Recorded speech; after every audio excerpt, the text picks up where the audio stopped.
Hello, everybody. Sorry, my voice just kind of cracked there for a minute. Welcome to another exciting, fun-filled, expeditious episode of Radiorama, where I show you how to work on primarily radios, radio-based electronics, mostly stuff that works on glowing vacuum tubes from the 1920s through about the 1960s.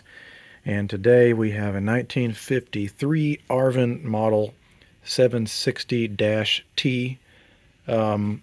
I've worked on several in this style, but were AM and FM. This is the first I've seen where it's AM only. It's got a little bit more oomph to it, being that it's 6 tubes. And speaking of tubes, let's see what kind of tubes it has. It has basically a whole bunch of typical octal tubes. We have a 3.5 Z5 for the rectifier, a 35L6 for the output. Looks like we have two 12SK7s, so again, usually we have 5 tubes when it comes to All-American 5 sets. This one has a little bit of extra sensitivity with that extra 12SK7. I do not know what the working condition is. The bakelite's in really nice shape. I'm not going to repaint it. I'm actually kind of in a little bit of, I guess you could call radio purgatory right now, because I have a bunch of sets that are kind of almost finished, but not, because the weather's not been that great, and so I've been having to wait for long periods of time for the finishes to cure before I give them the final coats. So since I'm waiting for that to happen, I'm going to go ahead and restore this guy. Unfortunately, it looks like we've got some pretty nasty stains on the fabric. I'm not sure if I can salvage that. I might have to replace the fabric altogether. So let's go ahead and give it a shot. I know these have a rather attractive dial that's backlit behind here. And we're off to the races. We have the pilot lamp going. I am ready to turn this off at a second's notice, because these do have a tendency to have bad filter capacitors. You really should bring these up on a variac. I'm not doing that again, hence the warning at the beginning of my videos. General good is, if you claim to the rain and snow we've been seeing in recent weeks and months. State water officials say that the drought will likely extend through this year, and the next few months are going to be what determines our water status going into the summer. Indeed. Where I live, we've barely had any rain for the past 5 or 6 years, and we're getting a little bit now, but it's probably not enough. Looks like the cord is in real nice shape. It's real flexible. I'm not sure if it's the original, but if it is, it's in real nice condition. So I don't know what the condition of this is, whether someone's been in it or if it's all original. This was a set that was donated by one of our members, and if he's watching, thank you so much. We're going to find a nice new home for it someday. Anyway, let's go ahead and remove the chassis. It looks like it's held in with these 4 bolts.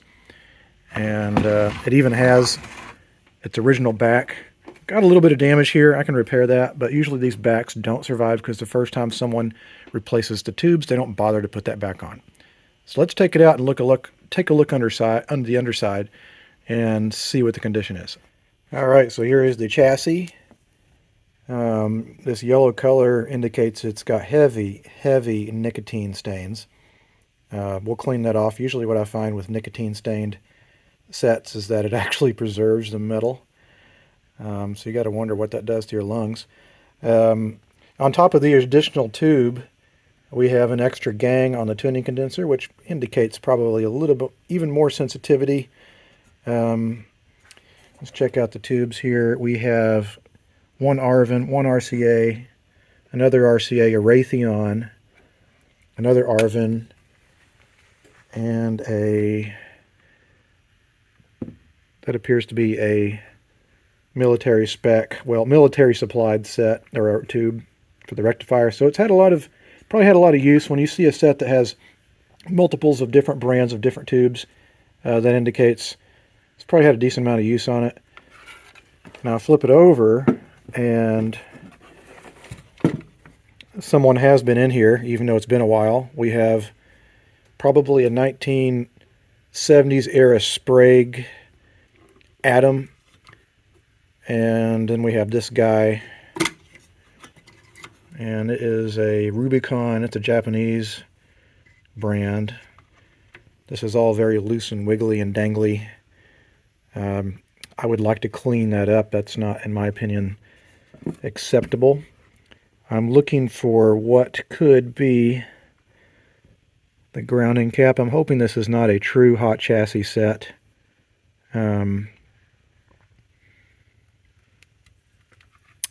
I can't tell. It looks like someone put a solder blob here. If you look right there, I don't think that's supposed to be like that. Where could my... Well, we do have two shield grounds. One here, one there. With the extra IF tube, I'd expect a third. Yep, here we go. Right there, that's going to ground. But as far as cap to chassis ground,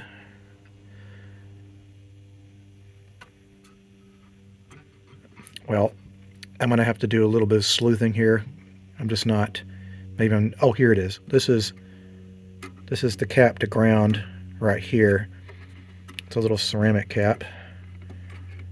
And it says 473 1 kV. That's, I'm trying to remember my numbers. It's either 0.0047 or 047, even though 0.047 with 1 kV, that seems like an awful small size.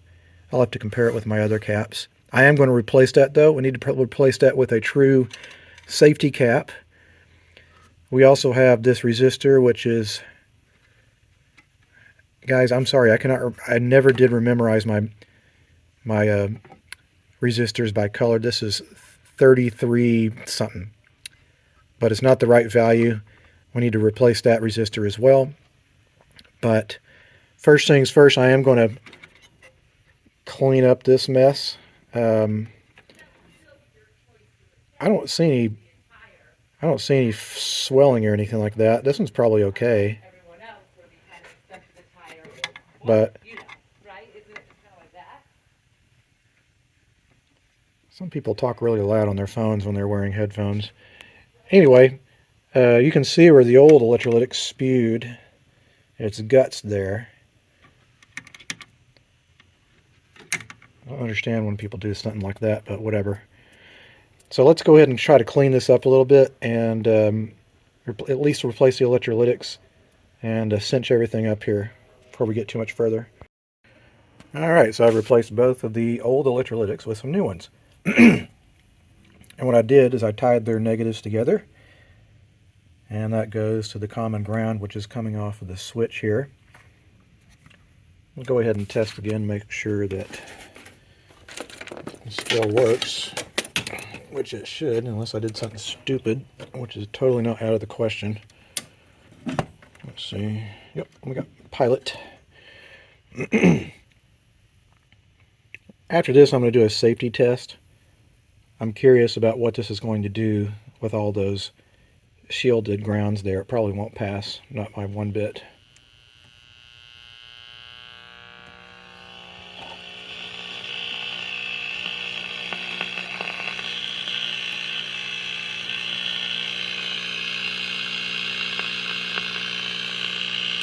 Is that me or does that not sound happy?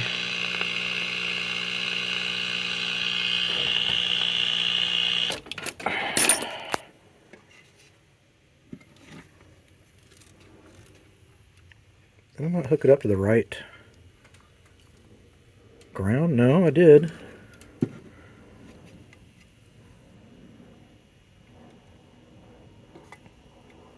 It's not warm. Did I move anything?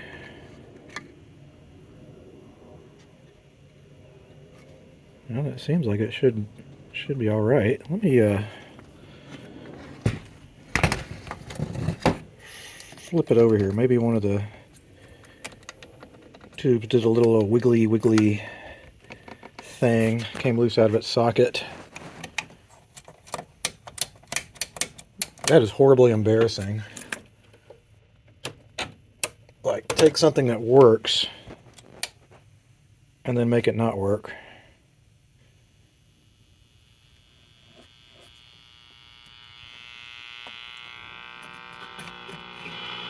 That would make the president above the law. For most people, you don't so much. Esperando su llamado en el 408-791. What must you do to be saved, and what must you believe in order to be saved? That's a lot to have tax harvest.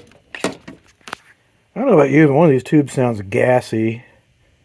The fact that it's humming like that, either that or maybe a previous restoration person put way too small a caps in here.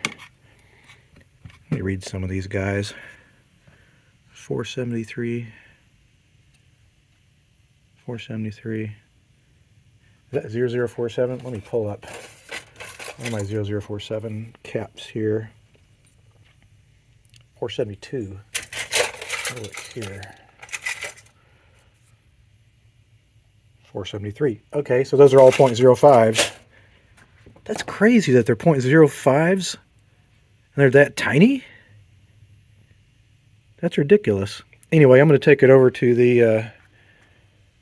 well, before I'm going to do that, I'm going to test all the tubes. If we've got gassy tubes, that could possibly affect our grounding situation. The other thing, too, we've got that big fucking solder blob there, which could be hard grounding stuff, which we don't want. Let me heat it up with my soldering iron, clear it out of there. All right. Now let's try it. I'm curious about this now. Watch it not work.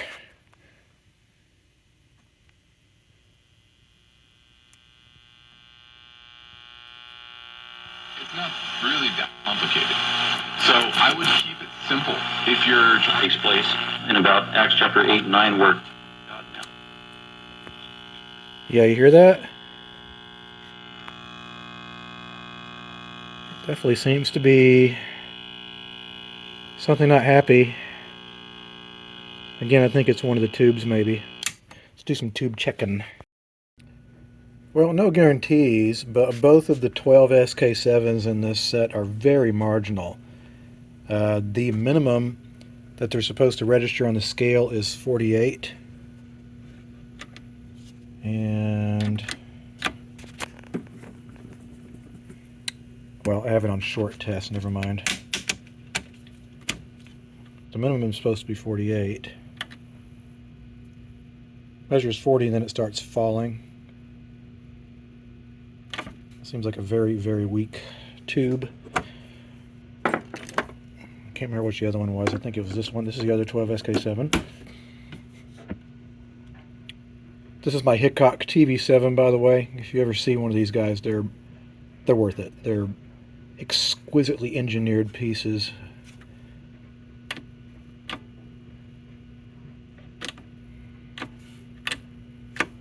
Yeah, see, that one doesn't even register.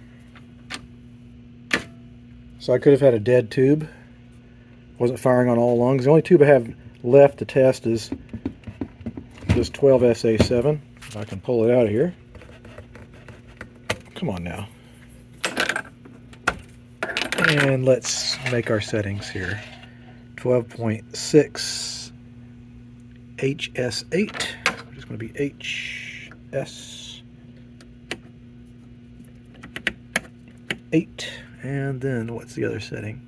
3, 4, 6, 5. 3, 4, 6, 5. This is the short test only. So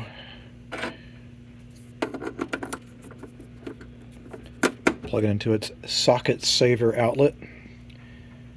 And we'll do a short test. This is my short indicator. It's a neon bulb.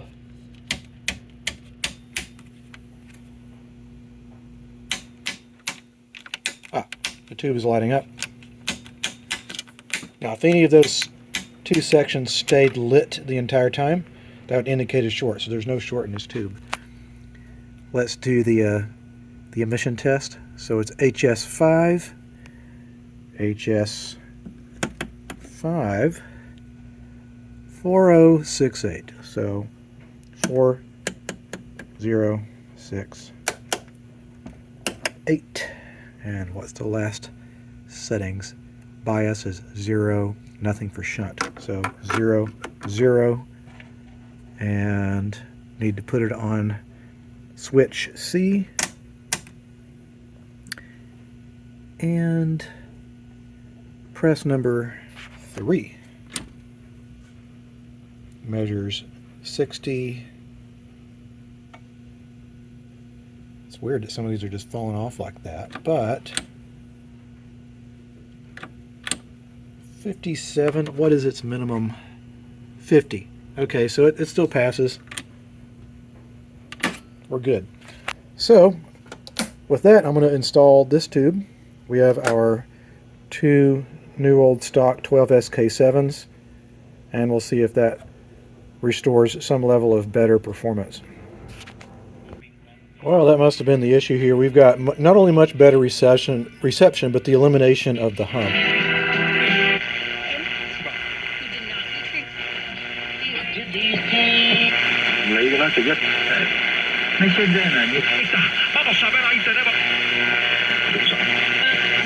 Here. And you would like to have one of the elders answer. Help keep you healthy and fit. A la hija de ella. 1.5% and more. And when you Movies in his work. Yeah, just having that extra tube gives you a lot more sensitivity. I hadn't even done the alignment on this yet. I'm not sure if it needs it. The alignment is essentially adjusting the 4 screws on these 2 IF and RF cans. We'll get to that in a minute. In the meantime, I'm supposed to take my bicycle over tomorrow to get new brakes on it. And since I ride it every day, it's gotten all disgusting and gross, so I'm going to clean it up a little bit so I'm not so embarrassed handing it off to the bicycle mechanic. And he would think I would know how to replace, I don't know, brake systems on bikes, but my calipers completely wore out, as are all of my cables. This bike's probably 35 years old, so... But I'm going to let someone else do it, because if I don't do it right, I'm going to crash. And Lord knows I don't need to, like, break my arms. Okay, so what I've done is I've added the safety cap going to ground. And I also, light's not very good, I replaced the resistor that was also going to ground. And I have it hooked up to my test rig here. Let's go ahead and fire it up. My top end maximum is around 0.6 on the scale here.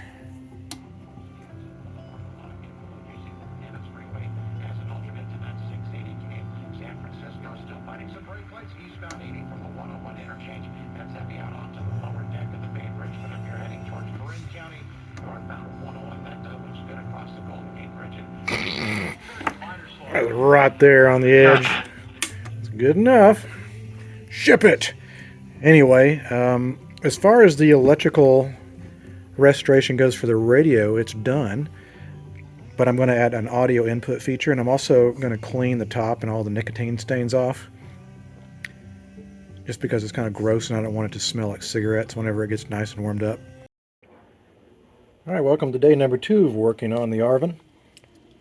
And today I'm going to add the oh-so infamous audio input, which I do on most of these sets. And I'm going to run it through the volume pot, and I'll show how that happens in just a little bit. But before I do that, I need to clean these pots. They're pretty dirty. And you can see here these little slots. That's the tone control, that's the volume and on-off switch. And you want to spray those little slots with cleaner and work it back and forth. I'm actually out of deoxit at the moment, but in a pinch you can use WD-40. There's really not much in WD-40 that is caustic or degrading or anything. I found it does a pretty good job. All it is just kerosene and a little bit of lubricant. But what we're going to need to do is find out which one of the leads on the top of the pot is the lead that goes to the first IF. And when I look at this with my flashlight, there's this wire here, the black one, and that goes down into this hole, which is where the first IF can is. So I'm going to detach that one lead. There's actually 3 different leads going to that one leg of the pot, so it could be that we're going to have radio still leaking in a little bit. Sometimes you'll have to clip more than one of these leads, but I start with one and work my way down until I am able to silence the AM radio. And then we're going to install an isolation transformer that runs the audio from incoming audio through the isolation transformer into this pot.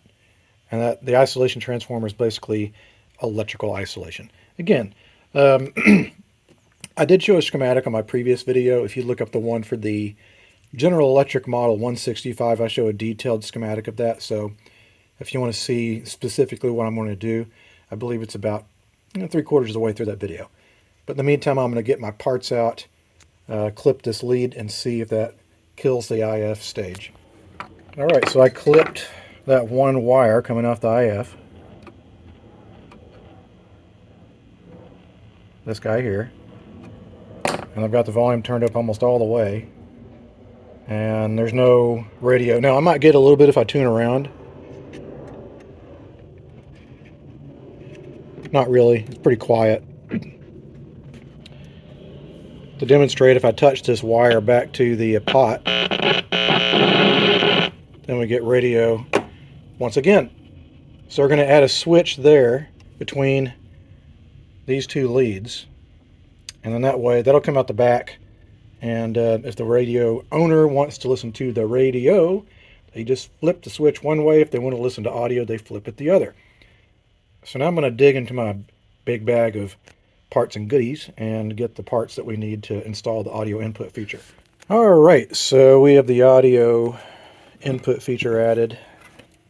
Let me get my light down here so we can see better what's going on. We have our isolation transformer. The side that's furthest away to the right, that is the secondary winding. The one to the left is our primary. Now the primary is going to the volume pot. The bottom is going to the top end of the pot where the signal from the IF did go. The other side has 2 90 ohm resistors, and we have a right and left channel of the audio going into those. Then they pair together. And that gives us true mono, so we don't have weird, we're not missing, a channel. You won't have stereo, but you'll have the full range of the audio recorded. The black wire is our ground. So I've got this wire dangling here. This is the switch wire that will turn off the IF signal. And right now I have a little Bluetooth device over here running through it. And it seems to be working pretty well. Anger and tears, anger and tears. Is that all that's left us after loving all these years? Man, it's not my favorite kind of country, but it's good drinking music. Anyway, I'm going to, before I put this back in the cabinet, well, first of all, I'm going to clean and wax the cabinet. I need to take care of the, I just forgot about it until now, this grill cloth. I've got some ammonia. I'm wondering if I can clean it that way. Looks like this whole thing is held in with friction clips, which is going to be all kinds of fun to get out of there.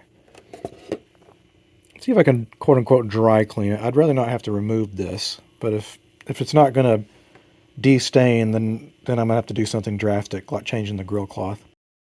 Alright, well, I'm not going to be able to fix the stains on this thing. I basically got most of it removed, but it's still really noticeable.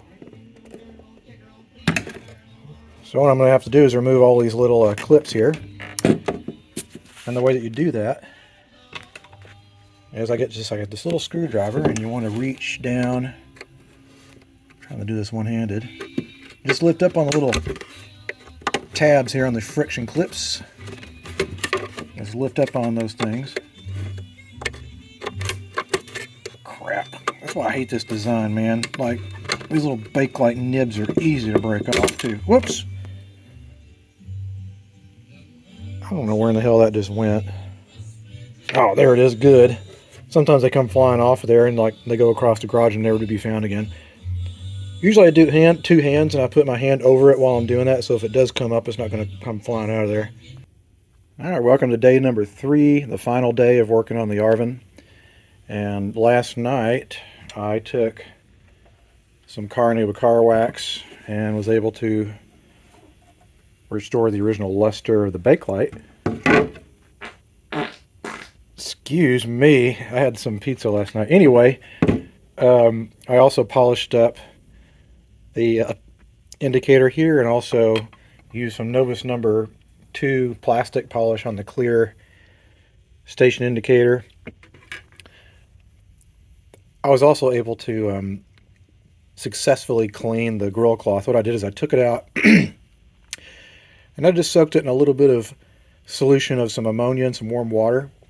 There's still a little bit of staining here, but I think that's okay. I mean, it's an old radio.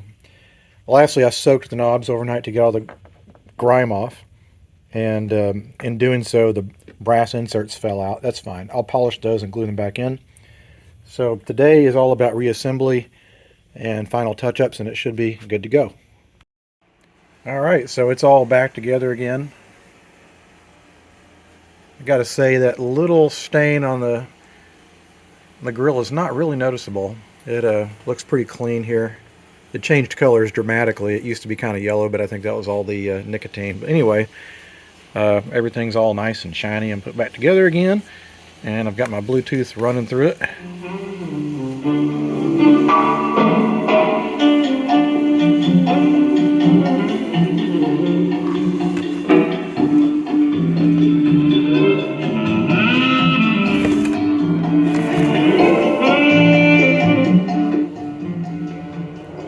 Really not a bad sounding set, to tell you the truth.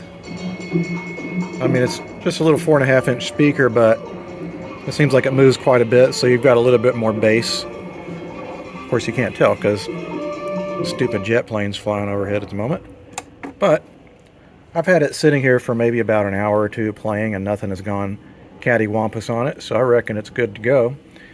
Anyway, as always, I really appreciate it. With you guys watching this channel and making your comments, and I try to comment back. Sometimes I get a little busy, so be patient.